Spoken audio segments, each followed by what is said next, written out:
If you hold XRP, this may be the most important 60 seconds you'll spend all week, because what you're about to see explains everything that just went wrong. You saw it happen. XRP plunged to 120, then rocketed back above $2 within minutes. But what if that wasn't chaos at all? Welcome back to Matrix Movement. If you are serious about staying ahead in this once-in-a-generation financial shift, tap like, drop a quick comment for the algo, and subscribe so you never miss the critical pieces.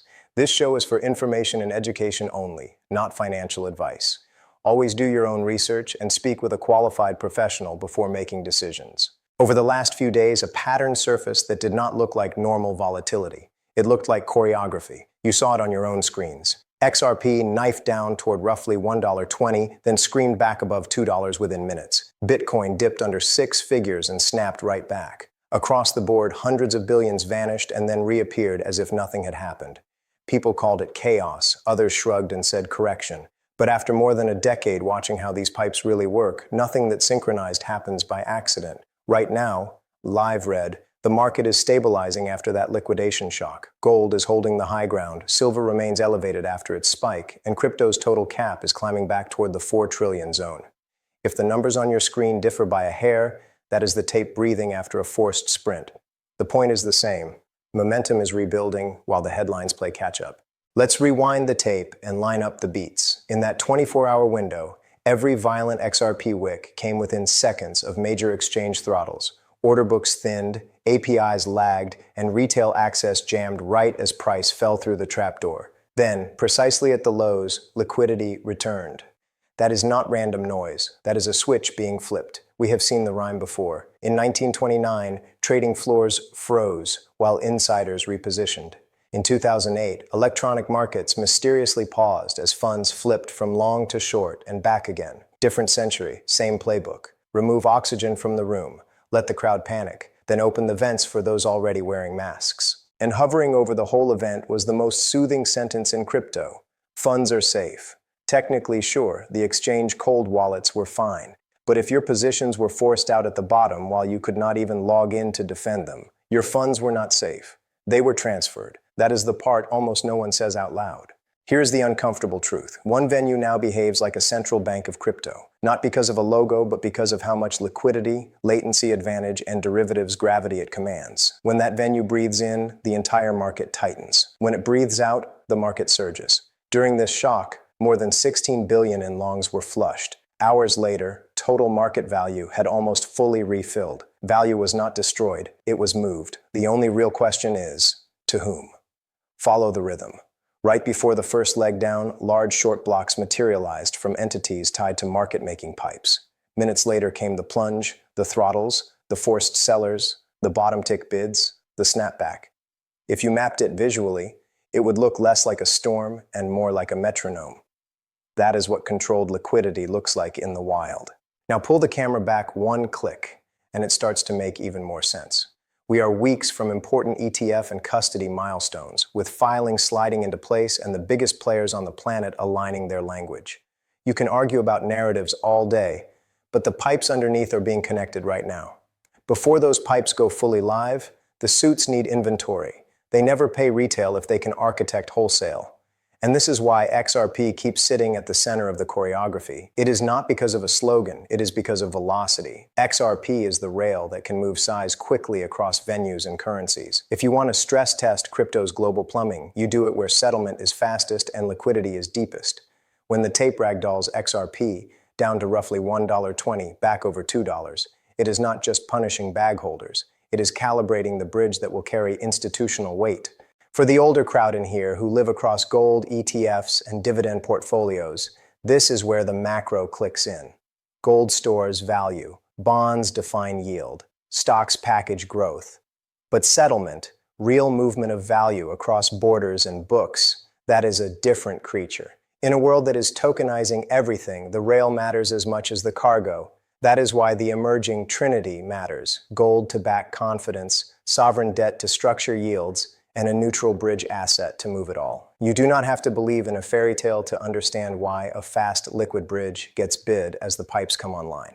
If you were watching in real time, you also saw the retail trap. Stop losses on exchanges became forced sales, limit buys somehow did not fill, and access jammed exactly when price kissed the lows. Meanwhile, well-provisioned nodes, the ones with direct lines and better throughput, never missed a beat. They bought what retail was forced to sell, then rode the reflex back up. There's a reason the tape looked like a rubber band snapping. Someone was holding the other end. None of this means you should panic. It means you should understand the game on the field. The next phase is not about predicting every candle. It is about recognizing how liquidity is being steered. If the system is converging on a small set of regulated high-utility assets, then gyrations like this are not the end. They are the dress rehearsal. They reveal who can access the lifeboats and who is left staring at the loading screen. So here is how we will run tonight. First, we have framed the shock and the stakes. What happened and why the timing smelled engineered. Next, I'm going to take you inside the plumbing and show you the mechanism, how these moves are coordinated across spot, futures, and custody, and how to watch the flows in real time the way the pros do. Then we will pivot to market psychology, because understanding how whales use fear and outages to harvest liquidity is the difference between being the liquidity and riding it. Finally, we will zoom out to the macro, rates, gold, bonds, and why a bridge asset's valuation must expand to handle the throughput of a tokenized world. If that sounds like the conversation you have been craving, strap in. We are just getting started.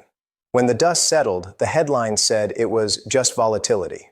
But anyone who's watched these markets long enough knows that wasn't volatility. That was precision. It looked like chaos from the outside, but under the hood, it was coordinated liquidity management at a global scale. And the target, as usual, was the same group, everyday XRP holders. Here's what actually happened. In the span of less than an hour, XRP's price collapsed from above $2 to nearly $120. Billions in open positions were instantly liquidated. Yet within minutes, the market fully recovered. Price restored, depth restored, and the liquidity? It didn't disappear, it migrated. That's not a crash, that's a transfer. If you mapped the order flow, the timing was almost perfect. Cascading liquidations followed by buy-side absorption so clean it could have been scripted.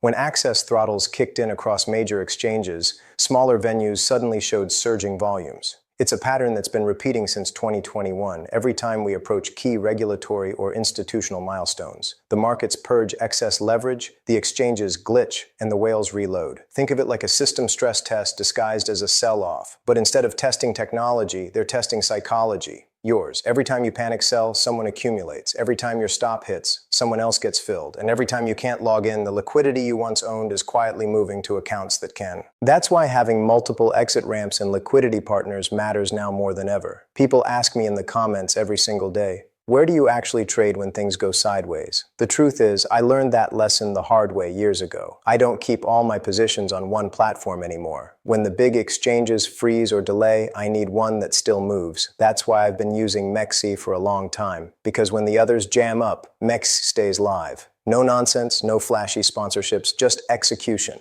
I'm not telling you where to buy or what to trade. You do you. This isn't financial advice. But I'll say this. When your regular exchange locks up mid-crash and you can't even close a trade, that's not a glitch, that's control. And the traders who survive these engineered storms are the ones who have already built alternate routes. My link's down in the description if you want to see how I do it. Now let's zoom back out, because this story isn't just about one platform or one outage. It's about how power flows through the crypto ecosystem itself.